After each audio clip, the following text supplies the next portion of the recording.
Halo teman-teman, salam sehat selalu. Untuk kita semua salam sejahtera. Kembali dengan saya Bung Ropan. Apa kabar semua? Ya, semoga Anda bersama keluarga dimanapun teman-teman berada, ya, dalam keadaan baik. Ya, harus bugar, tetap semangat.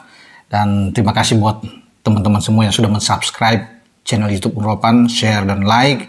Juga terima kasih untuk sponsor pendukung channel Bung Ropan, Sinar Cemerlang, yang bisa dibeli terutama buat ibu-ibu yang ada di rumah. Ya, untuk cuci tangan, cuci piring, ya semua, cuci mobil, motor, dan sebagainya. Silakan untuk bisa membeli Sinar Cemerlang. Nah, saya akan berbicara kali ini dengan persiapan tim Indonesia menghadapi Piala Asia U23 di Qatar pada 15 April sampai 3 Mei yang akan datang. Nah, kita tahu bersama bahwa tim asuhan Sintayong ini sudah berada di Dubai. Ya, sudah berangkat kemarin tanggal 1 dan mereka sekarang sedang berlatih untuk TC di sana. Ya, mungkin sekitar 9-10 hari yang ada di Dubai, akan melakoni beberapa pertandingan. Di antaranya sudah 2 yang fix, melawan Arab Saudi pada tanggal 5 ya April, dan tanggal 8-nya kita jumpa dengan Uni Emirat Arab, tempat di mana pemain-pemain U23 kita berlatih atau TC. Sudah 28 pemain memang yang dipanggil, disertakan, tapi ST masih akan menciutkan 5 pemain, sehingga harus didaftarkan di saat akhir 23 pemain sesuai dengan regulasi dari AFC. Nah, saya khusus akan memfokuskan untuk pembicaraan di lini pertahanan kita. Karena kita menghadapi 3 lawan di grup A, di mana Indonesia berada, itu sangat kuat, ya. Apalagi tuan rumah Qatar. Sebelum kita menghadapi Australia, tanggal 18, karena kita ketemu dengan Qatar kan di partai pembukaan di grup A, tanggal 15. Ya, 18 Australia dan 21 dengan Jordania. Inilah yang kita harus lihat, bahwa pertandingan pertama selalu sulit. Dan ini menjadi penentu buat Rizky Ridho dan kawan-kawan. Ya. Kita menang, ini luar biasa. Tapi imbang juga kita harus mensyukuri itu. Yang penting tidak kalah ya di dalam pertandingan menghadapi Qatar. Karena pasti sebagai tuan rumah mereka akan sangat diuntungkan. Ya, kita dalam tekanan, tapi tidak boleh gentar.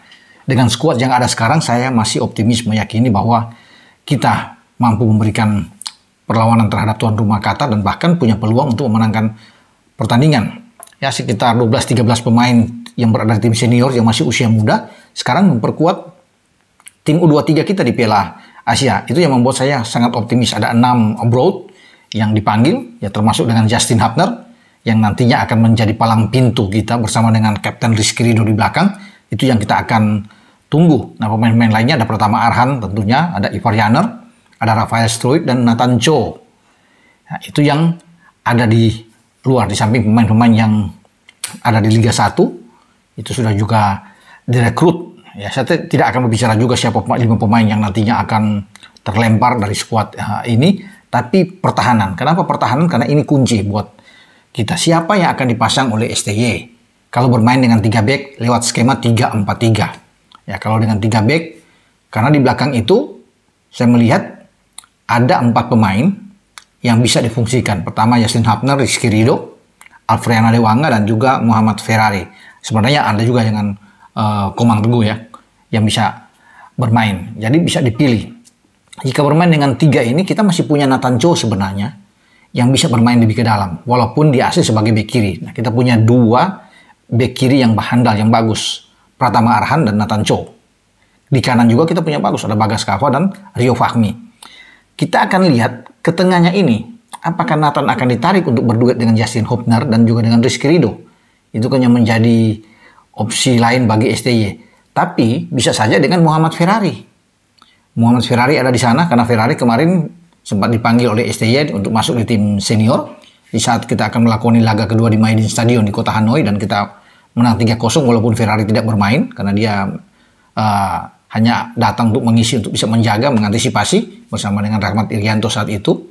Dan sekarang di tim U23 Ferrari akan diandalkan, saya pikir. Nah, kalau dengan memilih Ferrari tidak ada masalah karena kita masih punya Hubner dan Ridho, ya, atau katakanlah ada Alfredo Dewanga, itu bisa, ya.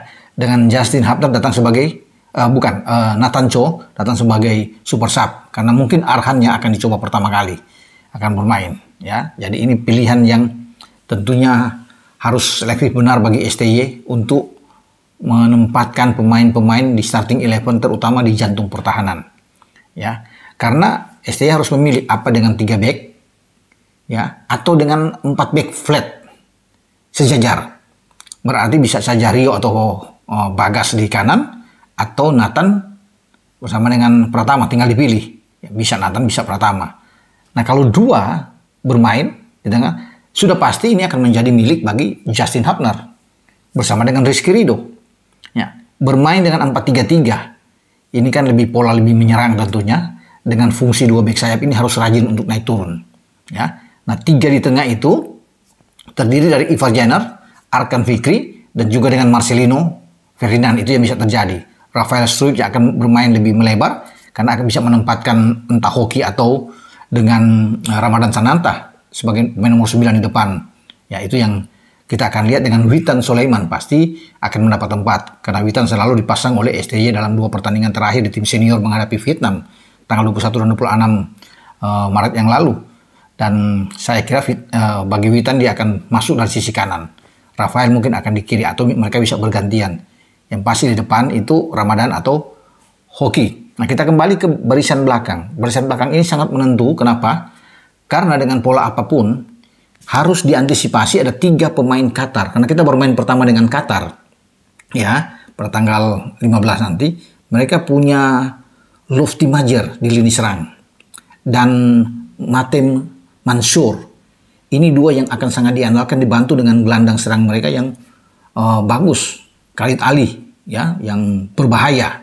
Nah, ini yang dimiliki oleh pelatih Qatar asal Portugal, ya, Ilidio Vale. Ini pelatih berusia 66 tahun yang membesut Qatar, artinya dia akan menyiapkan tim terbaik. Tapi 3 nama ini yang harus dilihat dan sangat berbahaya bagi tim U23 Qatar, dan makanya fokusnya ada di pemain belakang. Justin, ya, Ridho, dan entah Dewanga atau dengan Ferrari yang akan dipasang lebih dulu. Atau bisa saja dengan Nathan kalau ditarik lebih ke dalam untuk bermain dengan 3 back. Tapi kalau katakan dengan flat, ya sudah pasti yang saya bilang tadi. Ridho dan Justin Hubner yang akan bermain. Tinggal menunggu keberanian dari STY untuk menghadapi tuan rumah. Karena tuan rumah juga pasti akan berpikir melawan kita. Mereka tahu kita tim yang kuat. Ya, tim yang bagus. Karena kan separuhnya kan bermain di tim senior. Jadi sudah matang, punya jam bermainnya sangat baik, terbiasa di senior dan sekarang berada di tim U23. Tanpa Elkan Bagot memang sangat disayangkan karena ini pemain Bristol yang cedera. Sehingga di belakang kalau di kualifikasi sebelumnya kan di Solo itu pada tahun yang lalu, Elkan bermain di belakang. Sangat bagus. Bermain flat bahkan dengan 4 pemain. Elkan dan Rizky Ridho. Rio di kanan dan Pratama di kiri ya. Marcelino bermain agak melebar ke kiri. Ada Arkan dan Ivar Jenner di gelandang saat itu. Jadi bagus kalau bisa melihat. Ya, ada Ramadan di depan, ada Rafael, ada Witan yang bermain. Itu komposisi di kualifikasi yang bukan tidak mungkin komposisi ini akan dimainkan lagi oleh STY menghadapi Qatar. Karena ini laga pembuka yang menjadi fokus. Kalau kita menang kita akan melengah jauh. Ya, jangan dulu berpikir melawan Australia dan Jordania. Fokus dulu di laga pembuka yang sulit yang saya bilang ini melawan Qatar. Kalaupun ada perubahan dibandingkan tim di kualifikasi yang ada di Manahan Solo saat itu, dengan sekarang mungkin hanya Elkan yang berubah. Justin Hubner yang bermain. Kalau dengan skema ya 4-3-3 seperti yang ditampilkan di Solo ketika itu. Dan saya bilang tadi Marcelino agak ke kiri kan, Ivar dan Arkan yang bermain di tengah. Karena ini bisa ditampilkan oleh STY. Dengan pola ini bagus kita. Menang 9-0 melawan Taiwan, 2-0 melawan Turkmenistan. Jadi kita clean sheet. Yang memasukkan 11 tanpa kebobolan itu luar biasa di kualifikasi. Kita menjadi juara grup. Dan ini bisa diulangi lagi oleh STY. Namun kan berbeda. Lawannya ini kuat semua. Qatar, Australia, Jordania. Makanya kita harus benar-benar untuk bermain habis-habisan di laga awal ini yang sangat menentukan langkah kita. Ya itu saya bilang. 3 poin kita akan aman tentunya dengan menang sekali 2 kali imbang saja udah bagus buat kita untuk bisa menjadi juara grup atau runner up. Kita akan maju ke, apalagi kalau kita menyapu bersih 3 pertandingan itu dengan semua menang. Ini luar biasa 9 poin. Memang terasa sulit, tetapi tidak ada yang tidak mungkin dalam sepak bola. Makanya pertahanan ini menjadi sesuatu yang krusial buat saya untuk dilihat. Walaupun kita punya pemain-pemain yang oke semua ya dalam hal bertahan. sangat bagus karena sudah terbiasa bermain di tim senior. Justin Hubner dan Rizky Ridho nggak usah terbantahkan. Ini main yang sangat baik, apalagi dengan Pratama Arhan. Ya, mungkin kalau di kanan aja, Bagas dan Trio tidak diambil oleh STY untuk bermain tim senior. Ya, tapi kita akan tunggu nantinya apa yang harus dilakukan oleh STY ya, untuk menampilkan back-back terbaik kita dengan 3 BK atau dengan flat. Kita nantikan. Dengan saya Bung Ropan berbicara di sini. Ciao.